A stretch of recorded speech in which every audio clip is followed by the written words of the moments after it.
بەڵام لە چوارچێوەی دیبلۆماسی کولتوریە کارکتەرەکان هەموو کەسێکە جگە لە دەوڵەتیەکان، یعنی ئەو کارکتەرە نادەوڵەتیانن کە خۆی وشەکە تێکەڵە لەگەڵ دیبلۆماسی کولتوری لەگەڵ دیبلۆماسی خەڵک.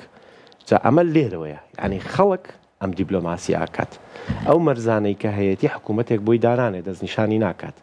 ئەمە بە تایبەتی بۆ کورد، ئەمە چکە هەموو شتێکە بە ڕەت بکەینەوە بە بوارەکەی خۆمانەوە، بە تایبەتی بۆ نەتەوەیەکی گەورەی وەکو کورد کە تا ئێستا دەوڵەت نەتەوەی نییە، واتە نەتەوەکە نەبووە بە خاوەنی دەوڵەتێک، گرنگترین چەکە کە بتوانێت بەکاری بێنێت.